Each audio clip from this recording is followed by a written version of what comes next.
Halo guys, jumpa lagi bersama aku Mimin, ahlinya film vitamin.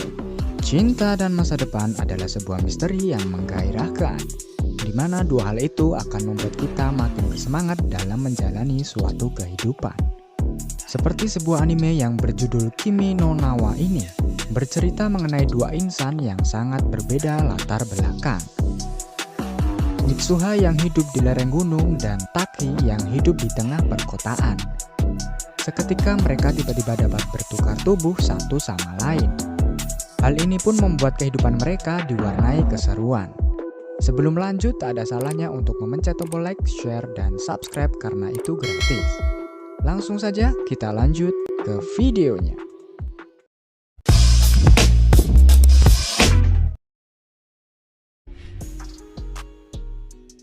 Di awal cerita, terlihat seorang cewek yang terbangun dari tidurnya akibat mimpi yang dialaminya. Cewek ini bernama Mitsuha. Dia terlihat linglung dan memperhatikan setiap sudut ruangannya. Tidak lupa ia mengecek gunung kembarnya yang bobotnya lebih berat dari biasanya. Lantas adiknya pun mengetuk pintu dan menyuruhnya untuk sarapan dan berangkat sekolah. Setelah selesai sarapan, ia langsung berangkat ke sekolah. Di perjalanan, ia bertemu dua sahabatnya, yaitu Sayaka dan Teshi. Mereka pun berangkat sekolah bersama. Lalu, mereka berpapasan dengan ayah Mitsuha yang sedang berpidato. Maklum, ayah Mitsuha adalah seorang bupati di desa tersebut.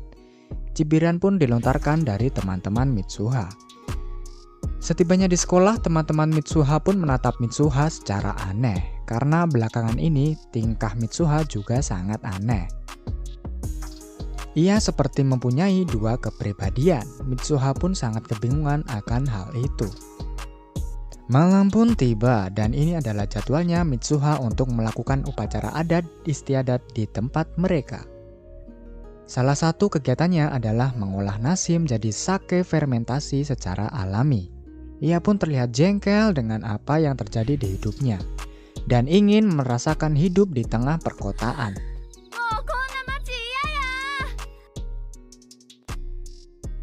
Scene pun berganti kepada seorang lelaki yang terjatuh dari tidurnya. Ia adalah Taki, seorang cowok remaja yang hidup di tengah perkotaan Tokyo. Tetapi ada yang aneh dengan sifatnya. Gerak-geriknya kayak cowok lemah gemulai gitu coy. Ia pun menjalani hari-harinya dengan baik dan berkata bahwa itu adalah mimpi yang indah. Lalu alarm pun berdering dan ia berkata bahwa ia harus kerja sambilan. Ia lalu berangkat ke restoran tersebut dan mengerjakan tugasnya dengan banyak kesalahan. Untunglah ada teman kerjanya yang membantunya mengatasi masalah itu, yaitu Okudera Senpai, cewek kawaii yang ditaksir oleh Taki. Tetapi kemudian tamu itu berbuat hal kejam. Mereka merobek rok Okudera secara diam-diam. Mitsuha yang berada di tubuh Taki pun mencoba membantu. Ia meminta Okudera melepaskan roknya. Bukan bermaksud hal lain, tetapi ia ingin menjahit rok Okudera. Okudera pun terlihat senang akan yang dilakukan oleh Taki, yang sebenarnya adalah Mitsuha yang berada di tubuh Taki. Setibanya di rumah, ia mengamati handphonenya dan melihat Okudera di handphone itu. Untuk mengingat namanya, Mitsuha pun menuliskan namanya di telapak tangan Taki. Karena setiap berganti tubuh, mereka akan hilang ingatan. Keesokan harinya, Taki pun kembali ke tubuh aslinya dan banyak sesuatu yang telah terjadi. Mulai dari uangnya yang dihabiskan oleh Mitsuha, Okidura yang semakin dekat dengannya, dan lain sebagainya. Begitu juga dengan Mitsuha. Pada saat berada di tubuhnya, Taki melakukan hal-hal yang di luar nalar dan membuat banyak masalah. Karena semakin jelas mereka berdua mengecek hal tersebut dan ternyata mereka sadar bahwa mereka benar-benar bertukar tubuh. Dan cerita pun dimulai. Pada saat bangun, Taki tengah berada di tubuh Mitsuha. Ia mencoba menahan kebiasaannya, memijat gunung kembar Mitsuha. Tetapi apalah daya, susu hangat di pagi hari lebih terasa nikmat. Good job! Pagi ini disiarkan bahwa sebuah komet akan melintas sebentar lagi. Komet ini menjadi daya tarik tersendiri karena hanya melintas beberapa tahun sekali. Mitsuha pun diajak nenek untuk mengunjungi kuil dewa. Dalam tradisinya, sake fermentasi tadi adalah setengah kehidupan dari para pemakainya, yakni Mitsuha. Ia lalu memberikan sake ini ke kuil dewa. Beberapa lama berjalan, senja pun tiba dan pemandangan yang sangat indah pun terlihat di mata Taki. Ia secara alami meneteskan air matanya dan langsung balik ke tubuh aslinya. Pada saat terbangun, ia dikagetkan dengan pesan dari Okudera.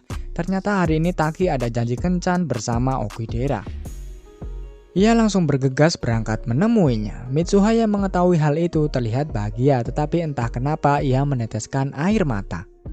Di sepanjang kencan, Taki terlihat kebingungan dan gelisah. Tanpa disadari, Mitsuha dan Taki telah menjalin ikatan secara alami.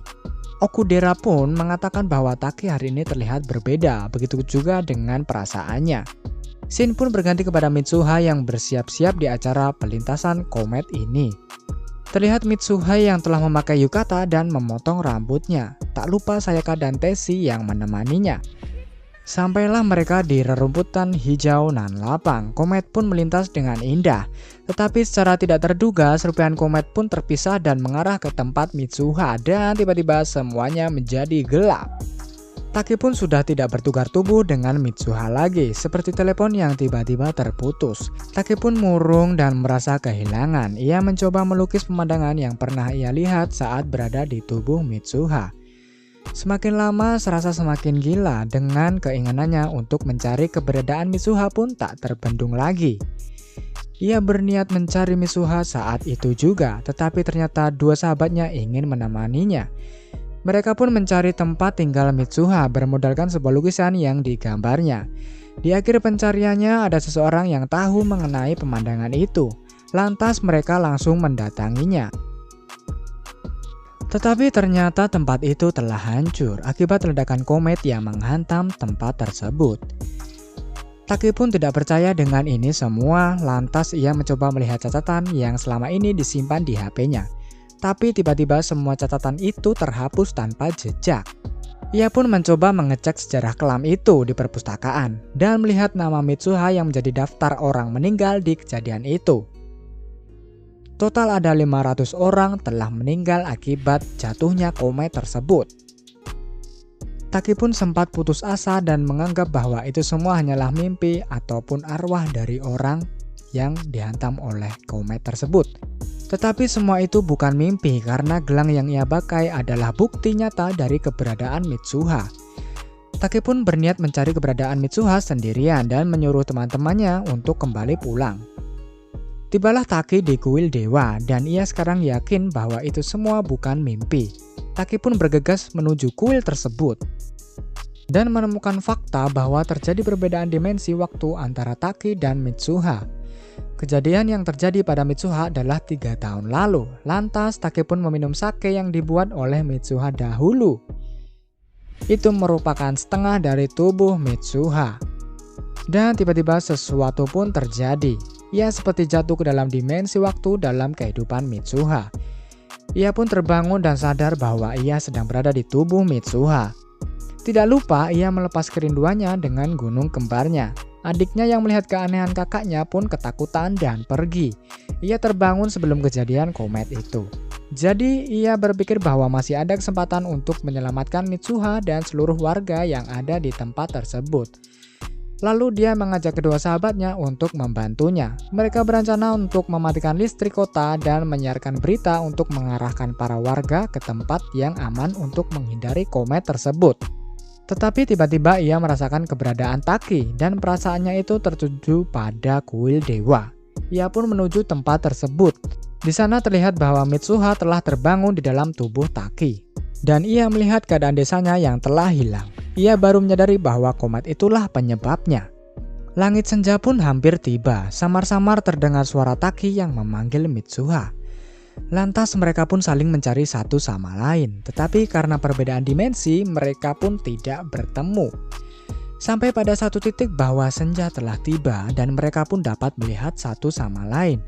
Scene ini menurut gua yang paling gila sih karena mereka akhirnya dapat bertemu untuk pertama kalinya.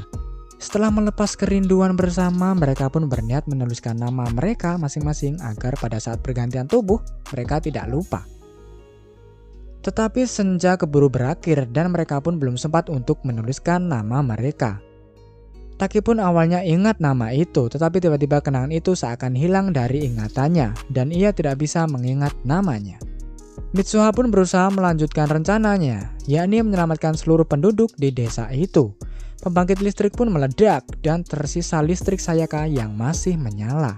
Siaran pun dilakukan untuk mengarahkan warga ke tempat yang aman, tetapi para warga kurang menanggapinya. Sayaka dan Teshi pun sudah ditangkap oleh pihak keamanan. Komet pun mulai terbelah dua dan waktu pun semakin menipis. Mitsuha pun menghampiri ayahnya untuk meyakinkan penduduk bahwa komet itu akan menghantam desa ini.